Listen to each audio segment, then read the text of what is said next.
حضرت موسیٰ علیہ السلام فرعون کے دربار میں کھڑے ہیں، چاروں جانب دشمن ہی دشمن ہے۔ جادوگر آ گئے، انہوں نے سانپ چھوڑے، حضرت موسیٰ کے ہاتھ میں ڈنڈا تھا۔ حضرت موسیٰ کہتے ہیں یا اللہ کیا کروں؟ تو اللہ تعالیٰ نے فرمایا اپنا عصا پھینک دو۔ کہنا چاہیے تھا نا کہ یا اللہ ایک ہی تو شے ہے، اتنے سانپ ہے، بچانے کے لیے ڈنڈا ہے وہ پھینک دوں؟ ڈنڈا پھینکا جاتا ہے، سانپ کو دیکھ کر کے قابو کیا جاتا ہے۔ یہ میرا اور آپ کا ذوق ہے نا، لیکن انبیاء کرام کا انداز ملاحظہ کیجئے میرے عزیزو۔ اللہ فرماتے ہیں ڈنڈا، اے موسیٰ ڈال دے اپنا عصا۔ پہلے نہیں فرمایا کہ سانپ بن جائے گا، فرمایا بس تو ڈال دے۔ میں اور آپ ہوتے ہیں تو سام سامنے ہے، ڈنڈا ہاتھ میں ہے، ہم کہیں گے عجیب بات ہے، یہی تو دفاع کی چیز ہے، اسی کو ڈال دوں تو بچوں گا کیسے؟ کہا ڈال دو، تو حضرت موسیٰ نے ڈال دیا۔ کہا میرے رب کا حکم ہے تو میرے لیے بہتر ہی ہوگا۔ اللہ فرماتے ہیں جب موسیٰ نے ڈالا تو میں نے اس ڈنڈے کو، اس عصا کو اژدہا بنا دیا۔ اب کبھی عصا بھی اژدہا بنے، کبھی چھڑی بھی بہت بڑا اژدہا بنی ہے، لیکن قرآن کہتا ہے جناب موسیٰ نے ڈالا تو اللہ نے اژدہا۔ بلکہ اس سے پیچھے چلیے، عورتیں کمزور یقین کی ہوتی ہیں نا۔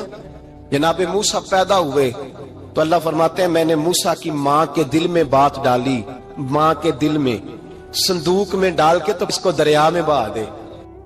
فرعون کو اس نے وہ خواب دیکھ لیا تھا کہ ایک ستارہ اٹھے گا اور پھر وہ گرے گا تو میری ساری سلطنت کو تباہ کر دے گا۔ نجومیوں سے اس نے پوچھ لیا، اس نے کہا کہ ایک بچہ پیدا ہوگا جو تیری سلطنت کو تباہ کرے گا۔ چاہیے تو یہ تھا کہ وہ توبہ کرتا، لیکن اس نے کیا کیا کہ اس نے بچوں کو قتل کرانا شروع کیا۔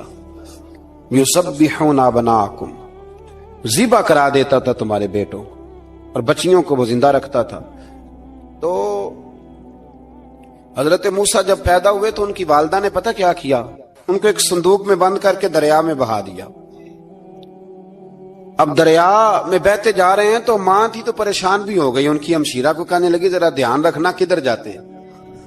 حضرت موسیٰ علیہ السلام دریا میں بہتے بہتے نا، فرعون نے نا دریا کے کنارے مکان بنایا ہوا تھا۔ آپ کو پتا ہے بادشاہوں کا ذوق ہوتا ہے، آج کل ہمارے جو حکمران ہیں انہوں نے اس کا نام فارم ہاؤس رکھا ہوا ہے، میرا فارم ہاؤس، اور پرانے زمانے میں لوگ ڈیرا کہتے تھے۔ تو اس نے بھی اس طرح کا فارم ہاؤس بنایا ہوا تھا۔ وہاں پہ حضرت موسیٰ علیہ السلام تیرتے ہوئے تابوت کے اندر، صندوق کے اندر جا رہے ہیں۔ فرعون اور ان کی بیوی حضرت آسیہ بے اولاد تھیں، بڑی تڑپ تھی بیٹے کی، وہ بھی وہاں کھڑی تھی۔ صندوق تیرتا ہوا آیا تو فرعون نے کہا کہ جاؤ پکڑ کے لاؤ دیکھو کیا ہے۔ جب وہ لے کے آئے نا تو آپ کی ہمشیرہ جو نگرانی کر رہی تھی پریشان ہو گئی کہ یہ تو اس کے ہاتھ لگ گئے، یہ تو اب مار ڈالے گا۔ لیکن جب خوبصورت اور چمکتا ہوا بچہ دیکھا تو بی بی آسیہ کہنے لگی یہ بنی اسرائیل کا ہے ہی نہیں، یہ تو پتہ نہیں کہاں سے بہتا ہوا یہاں آ گیا ہے، تم ایسے ہی چھوڑ، یہ پتہ نہیں کہاں سے، رکھ نہ لیں، رکھ نہ لیں۔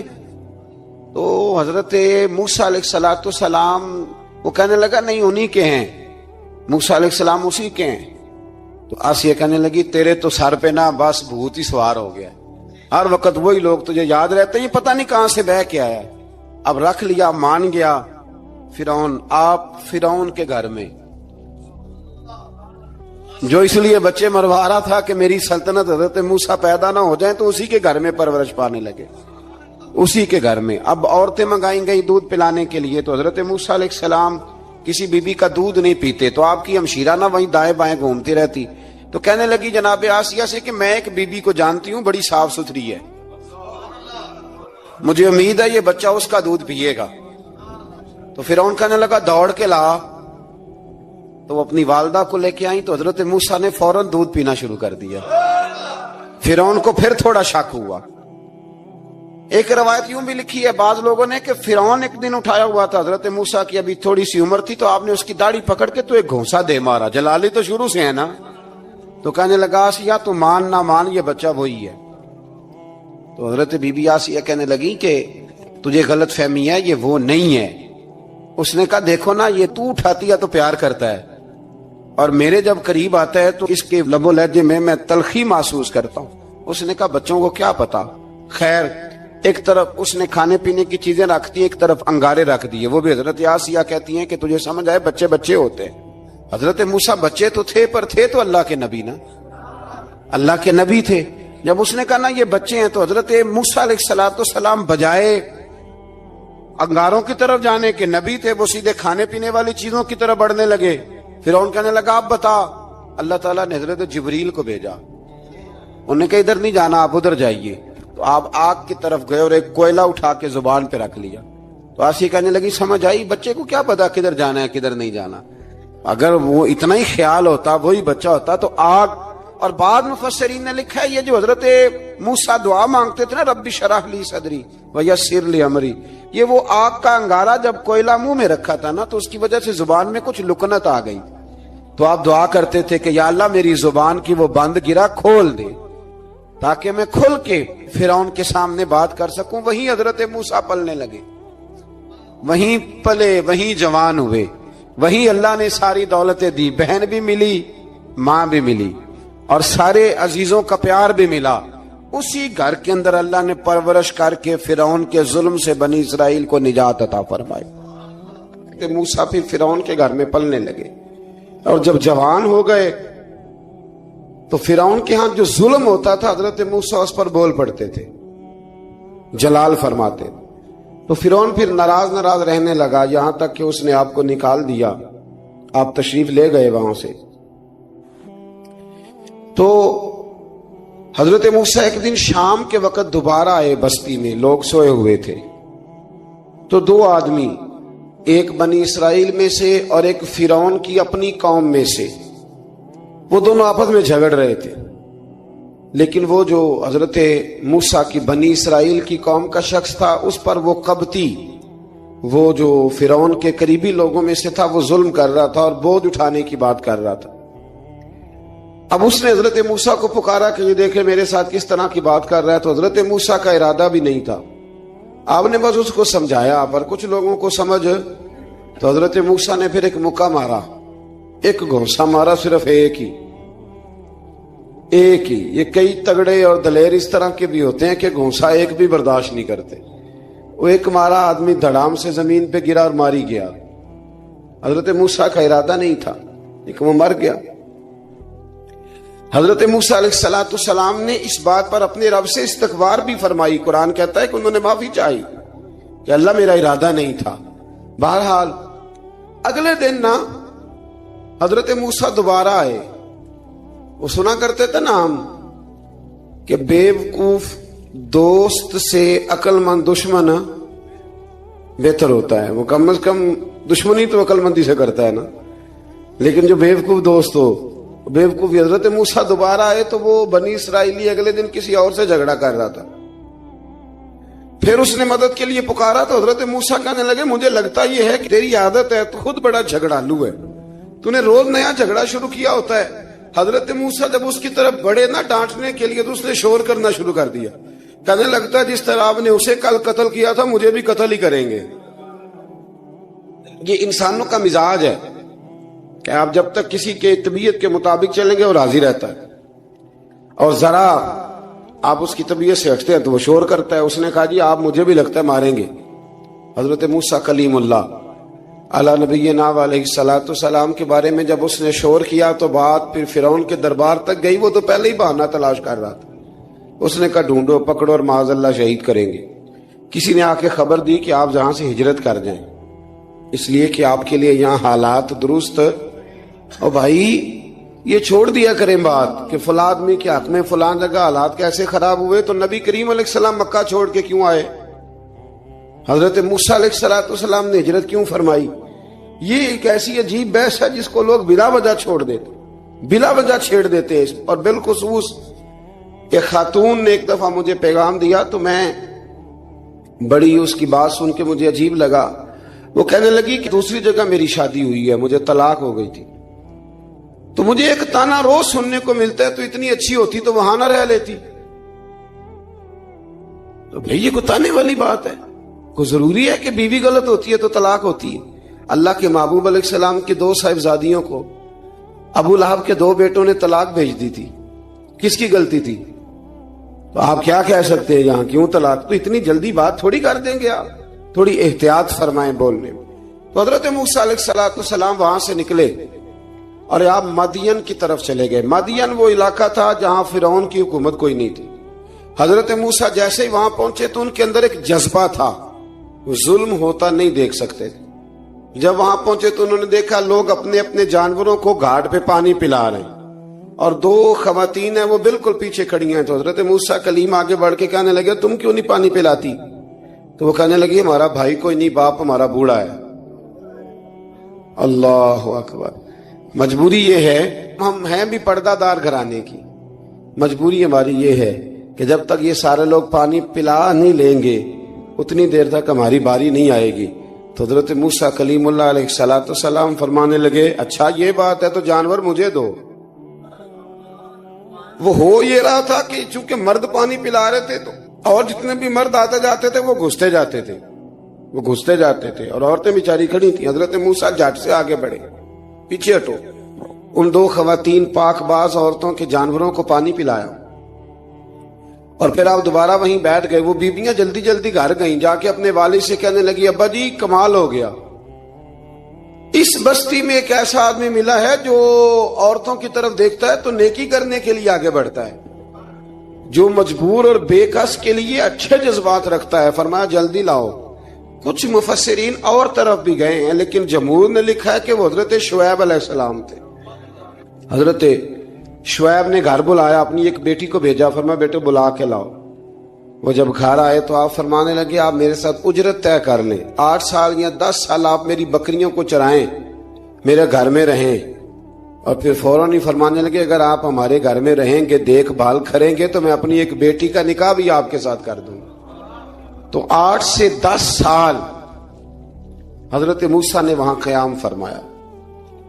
اور پھر جب آپ کا نکاح ہو گیا تو آپ اپنی بیوی کو لے کے مصر کی جانب جا رہے تھے, تو رستے میں ٹھنڈ زیادہ ہو گئی. تو اپنی زوجہ سے کہنے لگے وہاں آگ جل رہی ہے, میں تیرے لیے آگ لے کے آتا ہوں تاکہ تو تاپ سکے, گرمی حاصل کر سکے. وہاں گئے تو درخت سے آواز آئی موسیٰ میں تیرا رب ہوں. درخت سے آواز آئی موسیٰ میں تیرا رب ہوں. اور حضرت موسیٰ کلیم اللہ کو وہاں وحی آنی شروع ہوئی. وہیں اللہ تعالیٰ نے انہیں وہ عصا عطا فرمایا جو پھر بعد میں اژدہا بنتا تھا. رب کریم نے وہیں حضرت موسیٰ کلیم کو وہیں ید بیضا عطا فرمایا. اپنا ہاتھ گریبان میں ڈال کے نکالتے تھے تو چاند اور سورج کی طرح روشنی دیا کرتا تھا. ید بیضا لیے بیٹھے ہیں اپنی. میں کبھی کبھی کہا کرتا ہوں کہ مولا کے دینے کے انداز بڑے انوکھے ہیں. بھائی یوسف کو کنویں میں پھینکتے ہیں تو اللہ مصر کا حکمران بنا دیتا. تو پھر حضرت موسیٰ وہاں سے واپس آئے اور آ کر کے آپ نے دوبارہ وہ سارا نظام زندگی شروع فرمایا. موسیٰ علیہ السلام نے ان کو دعوت حق دی اور کہا کہ میں تمہارے پاس واضح نشانیاں لایا ہوں, بنی اسرائیل کو میرے ساتھ بھیج دو. فرعون نے معجزات پیش کرنے کے لیے کہا تو حضرت موسیٰ علیہ السلام نے اپنا عصا زمین پہ ڈالا, اپنا عصا, اپنی چھڑی, اپنا ڈنڈا زمین پہ ڈالا تو وہ ایک واضح اژدہا بن گیا. پھر حضرت سیدنا موسیٰ علیہ السلام نے اپنا ہاتھ گریبان سے نکالا تو وہ دیکھنے والوں کے لیے روشن ہو گیا, ہاتھ کے اندر نور پیدا ہو گیا. ید بیضا لیے بیٹھے ہیں اپنی آستینوں میں. فرعون کے سرداروں نے حق کو قبول کرنے کی بجائے اسے جادو قرار دے دیا اور کہا کہ یہ تمہیں اپنے ملک سے نکالنا چاہتا ہے. انہوں نے کہا اس معاملے کو ذرا ڈھیل دو اور جادوگروں کو جمع کرو. جادوگر آئے, انہوں نے فرعون سے کہا کہ ہم حضرت موسیٰ کے مقابلے میں جادو تو دکھائیں گے معاذ اللہ, لیکن اگر ہم غالب آ گئے تو پھر ہمارا انعام کیا ہوگا؟ سودا پہلے طے کرنا ہے, کیا انعام ملے گا؟ اس نے کہا کہ اگر تم غالب آ گئے تو میں تمہیں اپنا قریبی بنا لوں گا. بادشاہوں کا قریبی ہونا بھی تو بڑی بات ہے نا, لوگ بڑے پاپڑ بیلتے ہیں قریبی ہونے کے لیے. اور یہ جو قریبی ہوتے ہیں نا, بالخصوص جو بادشاہوں کے قریبی ہوتے ہیں, بادشاہوں کی تباہی کا سبب بھی یہی لوگ ہی بنتے ہیں. یہ ان کو روز خبر دیتے ہیں کہ سب اچھا ہے, سب اچھا ہے. اور دنیا کے زیادہ تر حکمران انہی لوگوں کی وجہ سے تباہ ہوتے ہیں کیونکہ ان کا خود عوام سے رابطہ نہیں رہتا. اگر وہ خود عوام کے ساتھ ڈائریکٹ رابطہ کریں تو شاید انہیں اچھی اور صاف ستھری چیزیں سمجھنے کو مل جائیں. خیر, جادوگروں نے جب کہا ہمیں کیا دو گے تو اس نے کہا تمہیں قریبی بنا لوں گا. جادوگروں نے موسیٰ علیہ السلام سے کہا کہ آپ پہل کریں گے یا ہم پہل کریں؟ تو موسیٰ علیہ السلام نے کہا تم پہل کرو۔ جب جادوگروں نے اپنی رسیاں زمین پہ ڈالیں تو لوگوں کی نگاہوں کو سحر زدہ کر دیا، جادو کر دیا اور انہیں ڈروا دیا۔ انہوں نے کہا یہ تو بڑا جادو لے آئے۔ تو اللہ تعالیٰ نے حضرت موسیٰ علیہ السلام کو حکم دیا کہ آپ بھی اپنا عصا زمین پہ ڈالیں۔ ان کی رسیاں سانپ بن گئی تھی نا، دراصل وہ سانپ بنی نہیں تھی، لوگوں کی آنکھوں پر جادو ہو گیا تھا، انہیں سانپ نظر آ رہا تھا۔ فرمایا آپ بھی اپنا عصا زمین پہ ڈالیں۔ وہ عصا سانپ بنا اور جادوگروں کی ساری چیزوں کو نگل ہی گیا۔ ان کی بہت ساری رسیاں سانپ بنی تھی، ان کا ایک ہی عصا سانپ بنا اور سب کو نگل گیا۔ اس طرح کے معجزے کی حقانیت اور جادوگروں کا بطلان ثابت ہوا اور فرعونی رسوا ہو گئے۔ جادوگر سجدے میں گر گئے اور اللہ پر ایمان لے آئے۔ فرعون نے انہیں دھمکی دی کہ تم میری اجازت کے بغیر ایمان لے آئے ہو، میں تمہارے ہاتھ اور پاؤں مخالف سمت سے کاٹ دوں گا، یعنی الٹا ہاتھ کاٹ دوں گا، سیدھا پیر کاٹ دوں گا، میری بغیر اجازت ایمان لے آئے ہو، اور تمہیں سولی پہ بھی چڑھوا دوں گا۔ انہوں نے کہا کہ ایمان لانے کی پاداش میں تم ہمیں سزا دینا چاہتے ہو؟ پھر انہوں نے اللہ تعالیٰ سے صبر اور استقامت کی دعا کی۔ اس کے بعد فرعون نے بنی اسرائیل کے بیٹوں کو قتل کرنے کی اور بیٹیوں کو زندہ چھوڑنے کا حکم دے دیا۔ موسیٰ علیہ السلام نے قوم کو صبر کی تلقین کی اور کہا کہ نیک انجام اہل تقوی کے لیے۔ یہاں ایک لطیف بات ہمارے صوفیاء نے بھی لکھی ہے۔ صوفیاء کہتے ہیں کہ فرعون نے کلمہ نہیں پڑھا اور جادوگر کلمہ پڑھ گئے۔ وہ کس طرح کلمہ پڑھ گئے؟ تو کہنے لگے دراصل انہوں نے آتے ہی حضرت موسیٰ کا ادب بڑا کیا تھا۔ جادوگر حضرت موسیٰ کے مقابلے میں آ کے بھی ان سے کہتے ہیں کہ رسیاں آپ پہلے ڈالیں گے کہ ہم ڈالیں؟ آپ عصا پہلے رکھیں گے کہ ہم رکھیں؟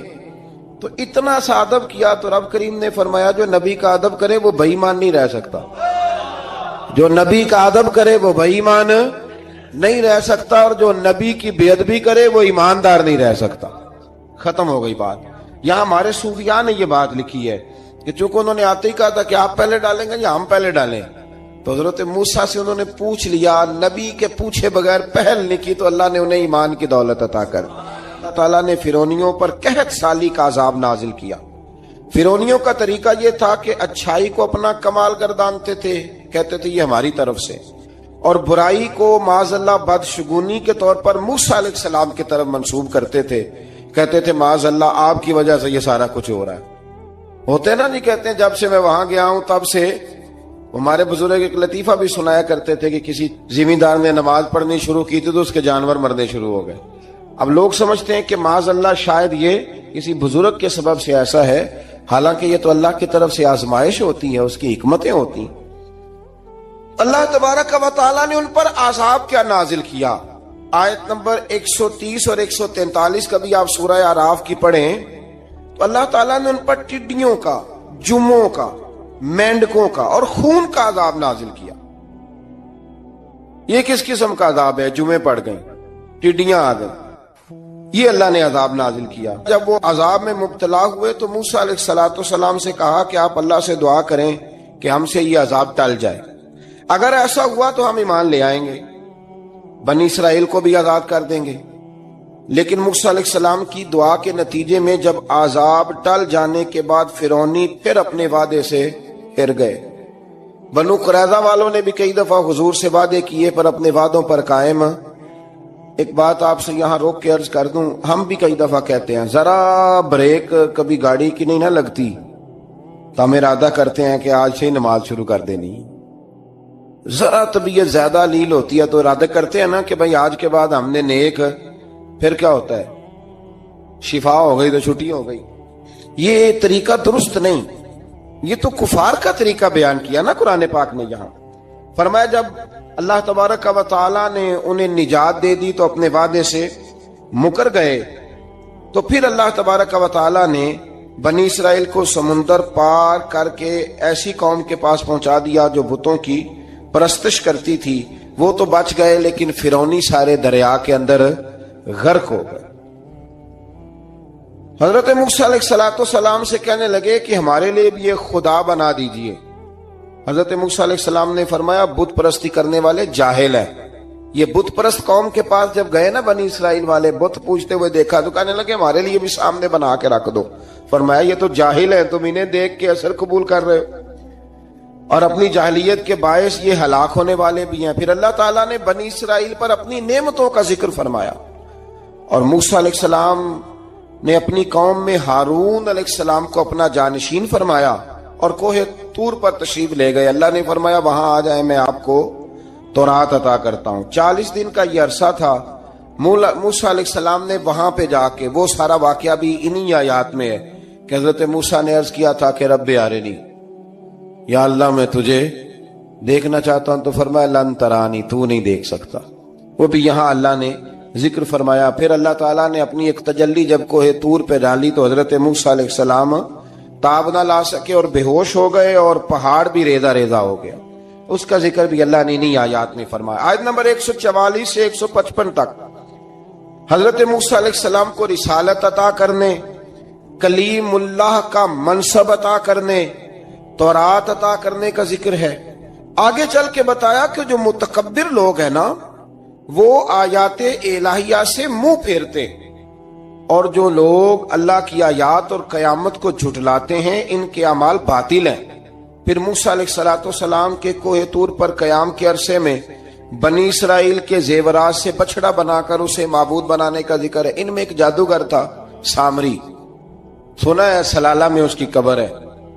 حضرت موسیٰ کوہ طور پہ چلے گئے تو اس نے پیچھے سے نا سونے کا ایک بچڑا بنا لیا, اس میں سونے کی تاریں اس کے منہ میں لگائیں, ہوا چلتی تھی تو بجتی تھی. اتنے کمزور عقیدے کی یہ قوم تھی کہ انہوں نے فٹافٹ ماننا شروع کر لی, فٹافٹ ماننا, کہنے لگے یہ ٹھیک ہے. چنانچہ موسیٰ علیہ السلام جب واپس آئے تو قوم پر غصے اور افسوس کا اظہار فرمایا اور کہا میرے پیچھے تم نے ایسا برا کام کیا ہے. انہوں نے تورات کی تختیاں بھی زمین پہ ڈالیں اور اپنے بھائی ہارون علیہ السلام کا سر پکڑ کے اس سے جواب طلبی کی. انہوں نے کہا اے میرے ماں جائے, بڑے خوبصورت لفظ ہے قرآن پاک, اے میرے ماں جائے, اے میرے بھائی, قوم نے مجھے بے بس کر دیا اور قریب تھا کہ یہ مجھے قتل بھی کر دیتے. اب آپ مجھ پر سختی کر کے دشمنوں کو ہنسنے کا موقع نہ دیں. کبھی بھی دشمنوں کو اپنے اوپر ہنسنے کا موقع نہ دینا چاہیے. یہ تو بات ہے حضرت موسیٰ کی, میرے مصطفیٰ کے غلام. حضرت سعد بن ابی وقاص قادسیہ کی جنگ کے لیے نکلے, رستے میں دریائے نیل آ گیا. حضرت سیدنا سعد بن ابی وقاص اب کہاں سفر طے کر کے آئے, کہتے ہیں پتہ ہی نہیں تھا کہ دریا آ جائے گا. اب دور دور تک پل کوئی نہیں.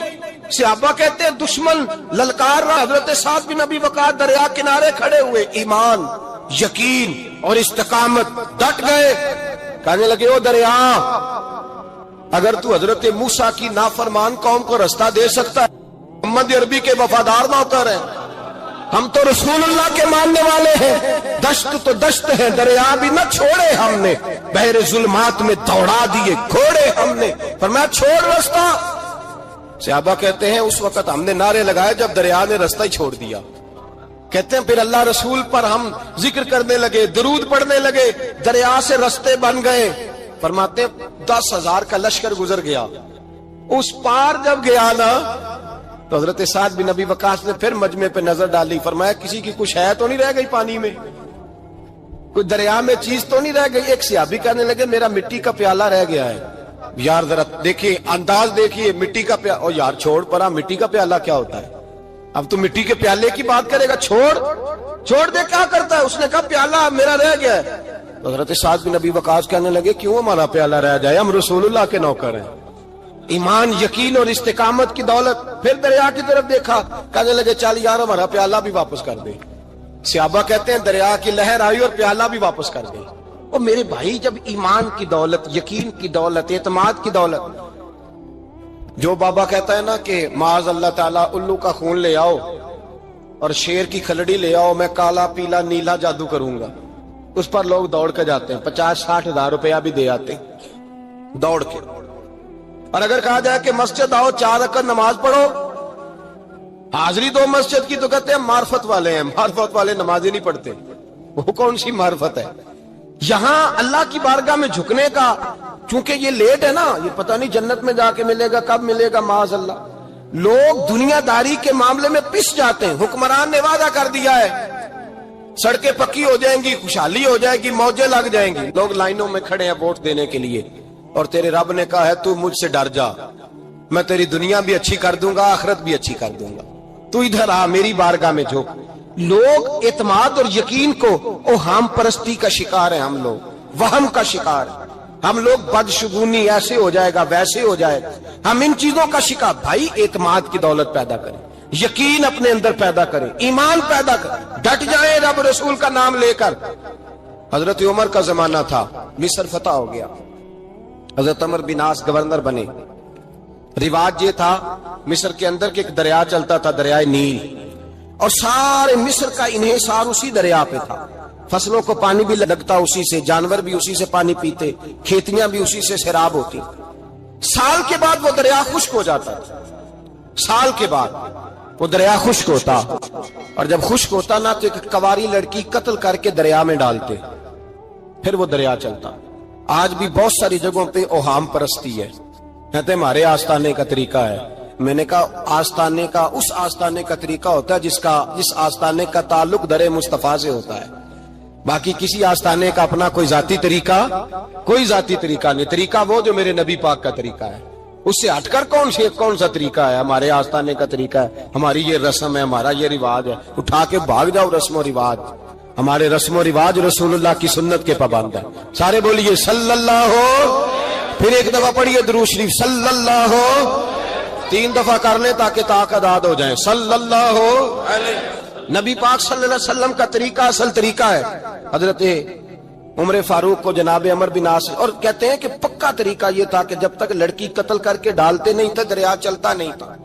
حضرت عمر کو خط لکھا کہ حضور یہ معاملہ ہے, اور لوگ مجھے یہی کہتے ہیں. میں نے لوگوں کو سمجھایا ہے کہ اسلام ظلم کا حکم نہیں دیتا, ظلم کی اجازت نہیں دیتا, کیسے لڑکی قتل کی جائے. اب آپ بتائیں کیا کرنا ہے. حضرت عمر ایمان, یقین, استقامت, پہاڑ ہے یہ لوگ. حضرت عمر نے 2 خط لکھے, ایک حضرت عمر بن عاص کے نام, دوسرا دریائے نیل کے نام. 2 خط لکھے, ایک خط لکھا دریا کے نام, ایک خط لکھا عمر بن عاص گورنر کے نام. گورنر کے نام خط لکھا تو فرمایا جتنے یہودی ہیں, عیسائی ہیں, کمزور ایمان والے, سب کو دریائے نیل پہ لے جا, اور میرا یہ دوسرا خط دریا میں ڈال دے اور سب کے سامنے ڈالنا. کہتے ہیں یہ خط پڑھنا چاہے تو تجھے اجازت بھی ہے, سنیے اور سر دھنیے اور سوچئے کہ اصل کمزوری کہاں آئی ہے. رمضان کے سب سے پہلے جمعے میں سب سے اہم موضوع چھیڑا ہے, کمزوری اور نقص واقعہ کہاں ہوا ہے. حضرت سیدنا عمر بن خطاب رضی اللہ تعالیٰ عنہ نے دریا کو مخاطب کر کے لکھا, ہو دریا, اگر تو کہتا ہے نا کہ لڑکی قتل کر کے پھینکی جائے گی تو میں رسول اللہ کا ماننے والا ہوں, میں ظلم نہیں ہونے دوں گا. ہمیں تیرے پانی کی ضرورت ہی کوئی نہیں, تو بے شک پانی نہ دے. اور اگر تو اللہ کے حکم سے بہتا ہے, تو پھر اللہ کا بندہ اور مصطفیٰ کا غلام عمر تجھے حکم دیتا ہے کہ فوراً بہنا شروع کر دے, فوراً منٹ نہ لگانا. حضرت سیدنا عمر بن عاص فرماتے ہیں لشکروں کے لشکر لے کے میں دریائے نیل پہ پہنچا, اور بھرے مجمع میں جناب عمر کا خط میں نے ڈالا تو دریا نے بہنا شروع کر دیا. فرماتے ہیں دریا بہنے لگا اور غیر مسلم کلمہ پڑھنا شروع ہو گئے. لوگ مجھے کہنے لگے کیا دکھایا ہے جو کلمہ پڑھ رہے ہیں. تو میں نے کہا دکھایا کچھ بھی نہیں, یہ حضرت عمر کے ایمان کی قوت کی برکت ہے کہ بہت سارے لوگوں نے کلمہ پڑھنا شروع کر دیا. یہ ایمان کی قوت. ڈرا ہوا مسلمان, سہما ہوا مسلمان, یہ کبھی امریکہ کے پیچھے بھاگتا ہے, کبھی یورپ کے پیچھے بھاگتا ہے, کبھی ادھر جاتا ہے, کبھی ادھر جاتا ہے. اپنی دنیا آپ پیدا کر, اگر زندوں میں ہے. سر آدم ہے, ضمیر کن, فقہ ہے زندگی. جب ایمان کی طاقت پیدا ہوتی ہے, جب قوت پیدا ہوتی ہے, پھر انسان کے اخلاق سمر جاتے ہیں, پھر اس کا نظریہ سیدھا اللہ رسول کی ذات پر جا کے کھڑا ہوتا ہے. جنہیں آزمایا گیا تھا حضرت ابو بصیر رضی اللہ تعالیٰ. ہمیں تو تھوڑا سا جھٹکا لگ جائے نا مذہب کا, تھوڑا سا, لوگ دین کی طرف آتے ہیں, اس میں نا تھوڑی تکلیف ہے. صحیح بخاری کی حدیث, اس میں تکلیف ہے, سچ کہہ رہا ہوں, صحیح بخاری کی حدیث ہے. ایک صحابی نے کہا تو حضور میں آپ سے پیار کرتا ہوں. نبی پاک نے فرمایا اچھی طرح سوچ لے. سونے نہیں پیار ہے. فرمایا چل پھر سوچ لے. حضور بڑا پیار, میں سوچ لے. کہا محبوبہ بڑا پیار ہے. تو نبی پاک نے فرمایا پھر تیاری کر لے. جس طرح گہری جگہ پہ پانی تیزی سے آتا ہے, تیری طرف مشکلات بھی تیزی سے آئیں گی. تیزی سے. یہ شہادت گاہ الفت میں قدم رکھنا. لوگ آسان سمجھتے ہیں مسلمان ہونا. ذرا اچھی طرح سوچ لے, جو مجھ سے محبت کا دعویٰ کرے گا اسے تکلیف ہے, بولو اسے تکلیف ہے. یہ پکی بات. جو محبت میں مخلص ہو وہ دیکھ لے میں آزمائش میں کتنا ہوں. تو اگر کوئی کہتا ہے نہیں مذہب میں جائیں گے تو موجیں لگ جائیں گی, تو یہ بات درست نہیں ہے. یہ تو بڑا مشکل کام ہے. یہ تو اس سے پوچھو نا جو اس منصب پہ ہے. یہ کٹھن مرحلہ ہے, کٹھن. یہ شہادت گاہ الفت میں قدم رکھنا. لوگ آسان سمجھتے ہیں مسلمان ہونا, روتا ہے فلک برسوں, پھر جا کے یہ حالات درست ہوتے ہیں. تو بھائی یاد رکھیں اور سمجھیں, حضرت ابو بصیر رضی اللہ تعالیٰ عنہ نبی پاک صلی اللہ علیہ وسلم نے نہ طے کر لیا کفار کے ساتھ. حدیبیہ کی جنگ ہوئی تو فرمایا اگر کوئی مسلمان مکے چلا جائے گا تو کافر کہنے لگے ہم واپس نہیں کریں گے, اور اگر کوئی کلمہ پڑھنے والا ستایا ہوا مسلمان مدینے آئے گا تو مسلمانوں کو واپس کرنا پڑے گا. مسلمان اپنا بندہ نہیں رکھ سکتے. اور مسلمانوں کا کوئی شخص غلطی سے بھی مکے چلا گیا تو مکے والے واپس نہیں کریں گے. حضرت ابو بصیر رضی اللہ تعالیٰ عنہ صحابی تھے. باپ نے, بھائی نے, محلے والوں نے قید کیا ہوا تھا کلمہ پڑھنے کی وجہ سے. پیروں میں زنجیریں تھیں, بیڑیاں تھیں. کسی طریقے سے جیل توڑ کے دوڑے, مدینے پہنچے. کہتے ہیں رستے میں کسی آدمی کے ساتھ گھوڑے پہ کچھ دیر بیٹھا, پھر پیدل چلا. صحابہ کہتے ہیں اتنا دردناک منظر بڑا کم ہم نے دیکھا.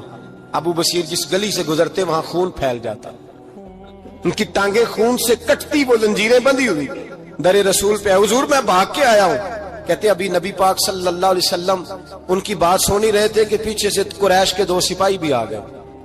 کہنے لگے یہ بھاگ کے آیا ہے اور آپ کا وعدہ تھا کہ آپ واپس کریں گے. چشم زدن میں ذرا سوچنا, چشم زدن میں تھوڑی دیر کے لیے غور کرنا کہ ہمیں ہمارا استاد, ہمارا پیر دھتکار دے کہ جا دوڑ جا, تو کہتے ہیں بسم اللہ جناب یہ جا رہے ہیں. ایمان کی پختگی دیکھیں, اس نے تو ہمیں نکال ہی دیا جی. وہ کیسا بندہ ہے, یہاں تو کسی کے ہاں کوئی فاتحہ پڑھنے نہ جائے تو لوگ بگڑ جاتے ہیں.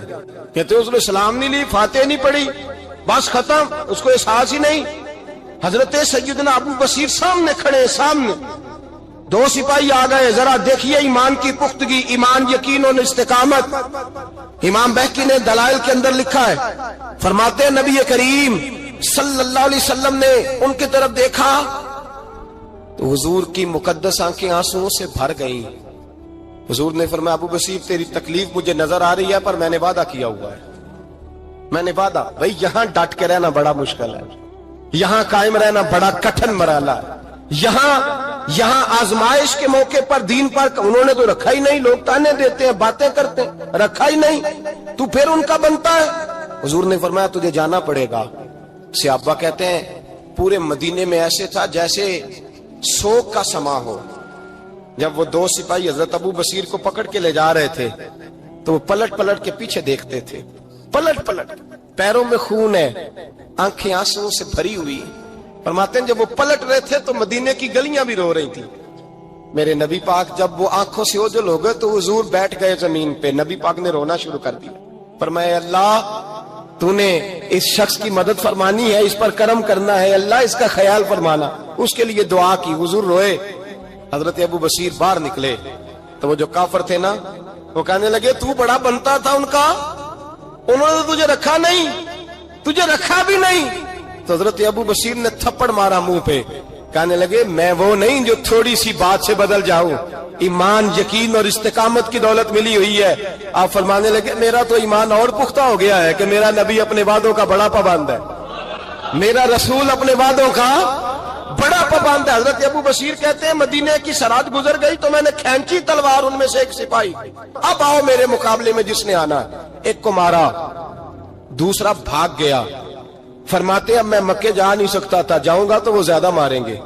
مدینے حضور نے قبول نہ فرمایا. فرماتے ایک جنگل میں جا کے, العیس نام کی ایک بستی تھی, وہاں ڈیرا لگا لیا. دریا کے کنارے پانی پی لیتا, پتے کھا لیتا. تن تندور ہڈاں دا بالن تے اسی ہاواں نال تپایا. کپ کپ مکیاں پیڑے کیتے تے اتوں صبر پلیتھن لایا. تن دی ہانڈی تے من دا سالن اتے لون صبر دا پایا. غلام فریدا وے میں ساری تیری, غلام فریدا وے میں ساری تیری, تینوں اجے یقین نہیں آیا. فرماتے سالوں پتے کھائے, اب جو بھی وہاں سے تنگ ہوتا وہ میرے پاس آ کے پناہ لیتا. جس کو مکے والے مارتے میرے پاس آ کہتے ہیں تانے دینے والے آ کے کہتے ہو تم کس طرح کے نوکر ہو, تمہیں تو انہوں نے رکھا ہی نہیں. ہم نے کہا چپ کر جا, وہ ہمارے آقا ہیں, وہ ہمارے آقا ہیں, رکھیں تب بھی ٹھیک ہے, نہ رکھیں اللہ اکبر. ایمان دیکھو, قوت دیکھو, جڑیاں خسماں دی وچ رضا وسن بھاگ جاگ جاندے انہاں گولیاں دے تے میں گڈی ہتھ ڈور سجن دے او جنج رکھے اونج رہنا ہے. واجب نہیں جے وچ شریعت مندہ خسم نو کہنا. فرمایا بس ٹھیک ہے, جس طرح حضور راضی ویسے ہی ہم راضی. حضرت ابو بصیر رضی اللہ تعالیٰ عنہ کے پاس 300 صحابہ اکٹھے ہو گئے, 300. حضرت ابو بصیر جب مدینے کی سرحد سے گزر رہے تھے نا تو نبی پاک نے ایک آواز دی تھی, فرمایا ابو بصیر ایک وقت آئے گا کہ میرا پیغام تجھ تک پہنچے گا, ایک ٹائم آئے گا. حضرت ابو بصیر سے جب کوئی کہتا نا کہ زندہ کس بات پہ ہو تو فرمانے لگے مصطفیٰ کے فرمان پہ بڑا یقین ہے, بلاوا آئے گا, مجھے بلاوا, مجھے یقین ہے کہ مجھے بلاوا, بڑی امید ہے سرکار قدموں میں بلائیں گے اور کرم کی جب نظر ہوگی مدینے, مجھے یقین ہے کہ مجھے بلاوا. حضرت ابو بصیر رضی اللہ تعالیٰ عنہ فرماتے ہیں کہ وقت گزرتا گیا, 300 لوگ اکٹھے ہو گئے. جب کوئی مسلمانوں کا قافلہ مکے کے پاس سے گزرتا تو مکے والے لوٹ لیتے تھے. حضور نے بھی اجازت دی مدینے والوں کو, اگر ان کا قافلہ کوئی آئے تمہیں بھی حملے کی اجازت ہے, کفر کا مال مال غنیمت ہے. حضرت ابو بصیر کہتے ہیں جب بھی ہمارے قریب سے وہ رستہ تھا شام کی طرف جانے کا, جب بھی کافر گزرتے ہم ان کے قافلے پکڑ لیتے, لوٹتے, ہم بھی ان کو اس طرح کی سزا دیتے جو مسلمانوں کو دیتے تھے. فرماتے ان کا جینا محال ہو گیا, ہاتھ باندھ کے نبی پاک کی بارگاہ میں گئے, کہنے لگے یہ شرک ختم فرما دیں اور آپ ان کو بلا لیں, بلا لیں. حضرت ابو بصیر فرماتے ہیں میں بوڑھا آدمی تھا, دن بھر میں کام کرتا, محنت کرتا, اس علاقے میں کھیتی باڑی کرتا. جب رات ہوتی تو میں کسی پہاڑ کے ٹیلے پہ بیٹھتا اور مدینے کی جانب منہ کر لیتا اور میں انتظار کرتا بلاوا کب آئے گا, کب حضور کا پیغام آئے گا, میں انتظار کرتا.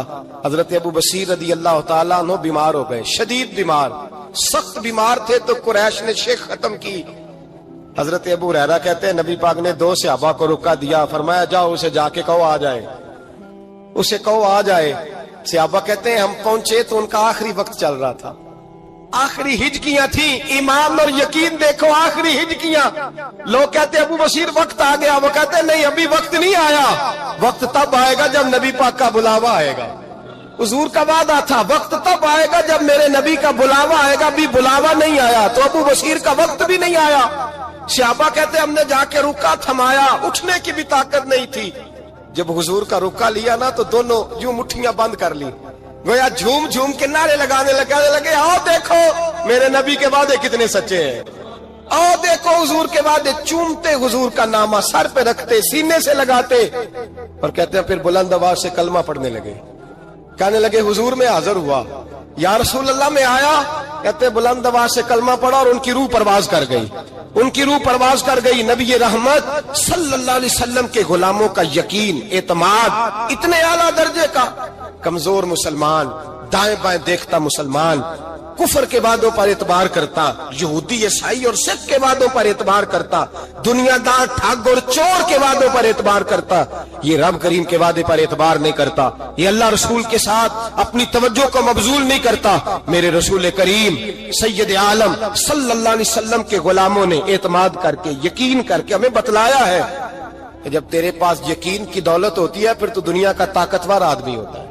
جب تیرے پاس ایمان کی قوت ہوتی ہے تو دنیا کا سب سے مضبوط شخص ہوتا ہے. اپنے آپ کو مضبوط کریں.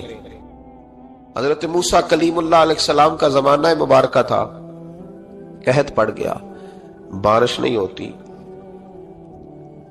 ہم لوگ نا اب تو خیر ہمارے پاکستان میں تو ٹیبل ٹاک ہوتی ہے, ٹاک شو ہوتے ہیں. ہمارے ہاں تو پتہ کیا جاتا ہے کہ بارش ہو کیوں نہیں رہی, اور اس پہ یہ ہوتا ہے کہ دھواں بڑا چڑھ گیا ہے, حالات بڑے خراب ہیں, فلاں ایسے ہو گیا, قحط کا. ہم تو اسباب تلاش کرتے رہتے ہیں نا جی, فوگ بہت زیادہ ہے, فلاں چیز ایسے ہے, فلاں چیز ایسے, ہم تو یہ تلاش کرتے رہتے ہیں.